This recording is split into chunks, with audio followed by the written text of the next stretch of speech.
Hello everyone, my name is David Lewis and I'm the lead educator on this English for the Workplace course. It's the end of week 1 and this is the week review. We're going to look back at some of the highlights of the course and perhaps highlight one or two things it's worth you going back to and having a look. First of all, I'd like to say it's been fantastic working with such a great group of students. I've seen people working together from all over the world. So many countries, difficult to name you all, but just a few that come to mind. Costa Rica, Cameroon, Afghanistan, lots of people from there, fantastic to see.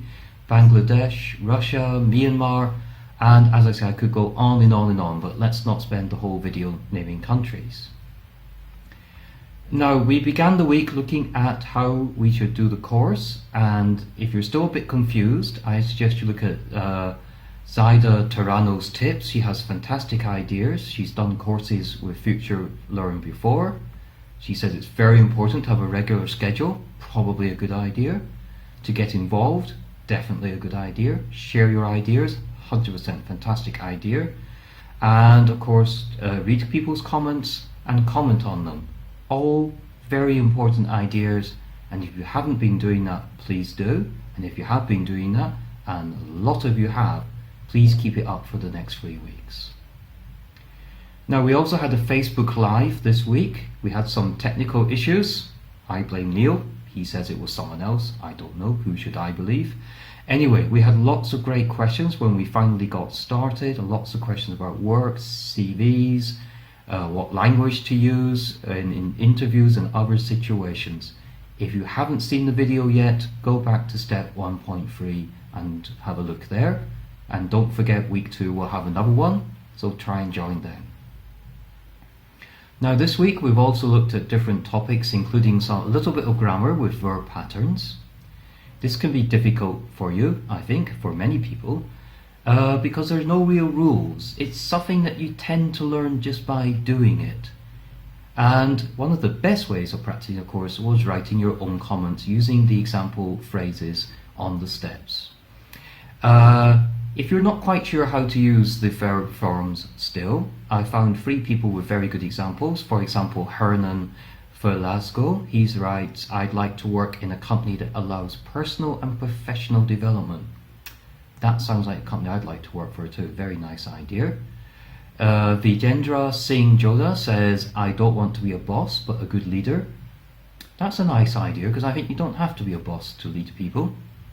And Natalia Perez says something I would imagine all of us agree with. She says, I don't want to work on weekends. They also had other good example sentences, as did many other people, so please go back and have a look, write your own and comment on other people's. If you see some small mistakes, maybe kindly point it out to them. Now, a main focus of the week was also looking for work and different ways to do that. There are many ways. Maybe newspapers is a bit out of date now, but certainly the internet is a very popular way, judging by your comments.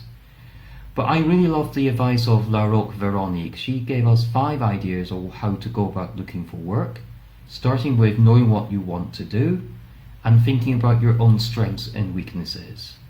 She has more great ideas that I think will be of interest to you, so please have a look at her comment on this topic. We also thought about skills this week, for example, hard skills and soft skills. Most of us understood this quite well, and I think we've got really good examples. Next week we'll look a little bit more at this, especially how to explain your skills and how to exploit them in interviews. So, you know, that's something where we're not finished yet, I think. But knowing your skills is very useful for what we came to at the end of the week, when we looked at applying for a job, and in particular writing a CV and a cover letter. In our Facebook session, we had quite a few questions about CVs, so as I said before, go back and watch that if you haven't done so. But I think some of the other things to consider here would be, for example, keeping it short is probably a good idea. I think 1 to 2 pages is ideal. But also think about the circumstances. A CV can be different styles in different situations. In some countries, for example, having a photo is essential. In the UK, it's actually strongly advised not to have one. So do some research on these cultural things before writing your CV. Also, consider that certain jobs you need much longer CVs than the 1 to 2 pages I said, but perhaps keep the first page for the things most important. Highlight your key factors. Angelo Bernarni also has a very good advice here with the CV of not forgetting volunteering experience. Especially if you haven't worked a lot, writing your volunteer experience could be a great way of showing what skills you have. Finally then we came to the cover letter. Now not every country in the world is a cover letter required, but certainly in the UK and America this would be expected. A cover letter is a really good chance to sell yourself and say why you should get the job. If you're not sure how to do it, have a look at Pascal Feghali's example. That was a very nicely written example of a cover letter. Now, as I said, that's the end of week 1. Week 2, we'll be looking at you successfully applied and now you're moving on to the interview. I think most of us find that a bit of a stressful situation, so I really hope to see you in week 2 where you continue your excellent work of week 1 and we'll give you some help and advice about how to be successful in interview. See you then and bye bye for now.